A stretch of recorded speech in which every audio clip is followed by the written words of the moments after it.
Hey guys, and welcome to a new build review. I haven't made one of these in a longer time because I felt like I wanted to wait a little until the Shaco OTP mains and stuff can settle down a little bit and find builds that work nicely, because at the start everyone was just trying out and no one really had a lot of games on Shaco yet. But today we're looking at a Diamond 1 player named Beggio with a 75% win rate on 106 Shaco games. He's been trying out a lot of different Shaco builds as well, but I just looked at the ones he built most of the time. I'm also gonna mention like variations that he started and stuff like that. I also just want to keep this to one build that someone has built, and this is the one I saw him build most of the time. Before we start, as always, I want to mention that I will be giving my opinions and thoughts on all these items, masteries and so on. So if you disagree with me or think differently, definitely be sure to write that in the comments below and be mannered. Thank you very much. Now that that's said, let's get started.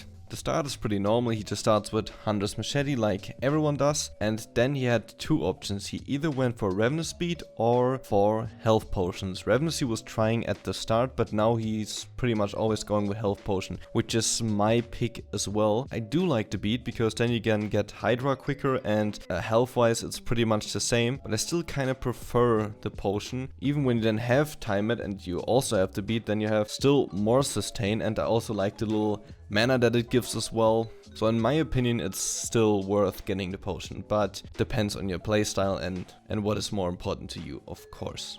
Now 75% of the time he went for Moby Boots, which I do as well. I'm only going for Time It if I have like 1200 exactly, or I have over it, but sometimes I actually still go for Moby because I value the movement speed that you get a lot, and it helps you with your Q invisible time as well. You're way longer invisible when ganking, so Moby Boots are just a great early item on Shaco. As already mentioned, after that he's going for Time It. I've talked about this a million times before. Time It is just great, and I've bought it on Shaco pretty much every time. It's just amazing to clear Crux and also for the bird camp. Now after that he actually finishes Red Smite Warrior, prioritizing getting the Smite item before. And I actually feel like that's the better call. Before I always went for Clawfields first, but now that the Q damage with 80 is so low and the E is only Execute, I feel like actually the extra fightability that you get from the Red Smite is way better. He goes for that and then finishes Warrior.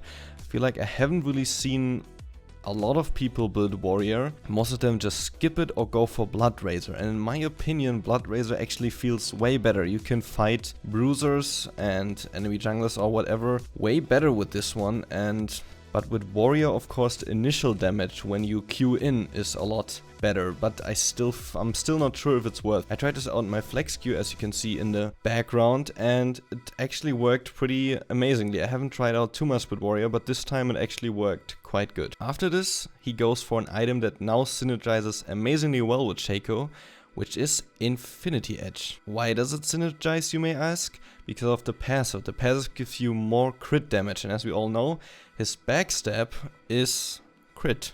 So yeah, that means you have more backstab crit. A little fix that happened a while ago that you might have overlooked because it was just a little note in the patch notes. When Shaco crits now from the back, he actually gets the normal crit and not the backstab crit, which is a lot better than before. It's not really a buff or something, but it's better than having the lower backstab damage, of course. Now another item I saw him build after Warrior was Sunfire Cape. I think he mostly built that when he was a little behind and probably just felt like he needed some tankiness. I've tried that one out as well.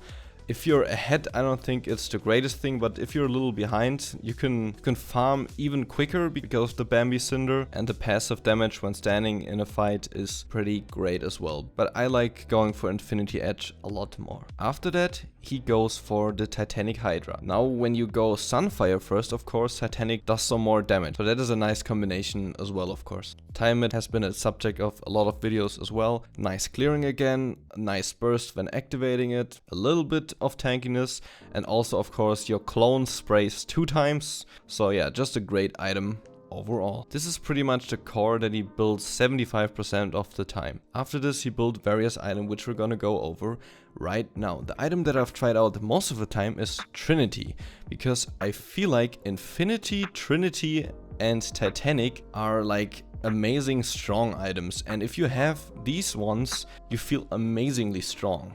So that is a core that works so good. Your fightability and also getting the sheen feels amazing from it, and the split pushability with this one is great as well. We can go over the item again, of course, the Trinity, but it's quite simple. It has sheen, which is good. We have phage, which gives us a little more health, which synergizes with Titanic, of course, and has more chase potential. We get more attack speed, which is nice for pushing and split pushing, of course, and also the cooldown reduction, which helps as well. But these items are all very expensive, so it takes a time to take it, but if you're late or mid game, this build is really effective. Other items you were building was static shift, which is nice. Burst, instant burst. Someone asked me on my stream why I wasn't going for Infinity Edge, but for static shift on my Bruiser build most of the time, and my answer to that was because it's a lot cheaper and you get the instant burst directly and you don't get the passive of Infinity Edge so quickly, because 3600 is a lot of money. So if you're not amazingly ahead, I went for that most of the time. But yeah, back to the item. As said, pushing,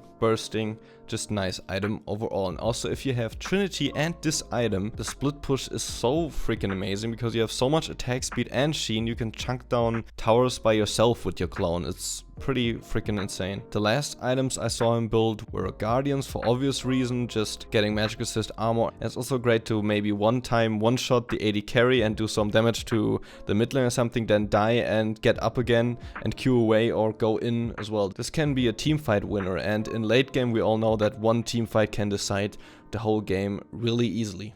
Other items are Deadman's Plate, which is amazing for more speed. The proc is really nicely, and of course the tankiness synergizes with Titanic Hydra again. I haven't really saw him build Spirit Visage, but I guess if the whole enemy team is AP, that is an option as well. But I haven't put it on here because I haven't really seen him build it. Now before we go to the masteries, I want to talk about the build itself a little bit more. The build is pretty much just, as already mentioned, taking the strongest items and just scrambling in one build. I'm still not sure if I'm gonna build the warrior too often because I'm a pretty big fan of Bruiser at the moment, but on this one it actually felt a little like the old Shaco. If you crit enough with the Infinity and have to reset with time it and sheen and statics, it just feels pretty freaking amazing. So I would definitely encourage you to try this out and tell me how it went for you. Now going over to the runes. He now goes for 9 attack damage marks. I'm never quite sure if I should go for attack damage marks or for crit damage marks, because I feel like in this build it actually would make a lot of sense because you get the Infinity Edge as well, but I feel like getting attack damage is just consistent. I know you backstab a lot as well, but the attack damage changes every auto attack, so I still feel like this is more stable. Next, going for cooldown glyphs, which is of course nice to reset the backstab passive and just have earlier Q and ult. Yeah, I don't have to tell you what cooldown reduction does. Then going for standard armor, seals, and 3 attack speed quints. Pretty standard, but most of the Shacos still go for AP glyphs for the Q, of course, but I feel like on this one this is actually quite nice. And now for masteries, we're going for Storm Raider Surge, which I'm a giant fan of, but I still feel like if you don't get ahead enough, that Thunderlord still feels better. But if you're ahead enough, it's just freaking amazing catching those AD carries out and mages. And if you get the initial damage in and you're like against a Xerath or something that has a lot of skill shots, you can just run around him and he won't hit a thing. So that just feels great. Or just dipping into a fight, executing someone and running out again is pretty amazing as well. And ferocity going normal as well, nothing really to mention here. Yeah, that's about the masteries. The moment where Storm Raiders gets really effective in my opinion is when you get Infinity Edge because of the crit then. But on early ganks, even if you have time and stuff, you actually proc it quite easily and then you can chase him down and backstab him a lot. It's really nice for continuously backstabbing as well. This has been it for this build review. I'm a little rusty because I haven't recorded for a longer time. I hope you don't mind. I've been a little gibberish in this video, but I'm in this video but I'm trying my best. Tell me all your thoughts and opinions in the comments below. I stream most of the time in the evening, so if you want to come by and have a little chat, you can do so. My Twitter is also in the description, where we'll be posting random stuff or league related Shaco questions, maybe ideas for new videos, stuff like that. So if you're interested, in the description as well. I hope you're having an amazing day. See ya.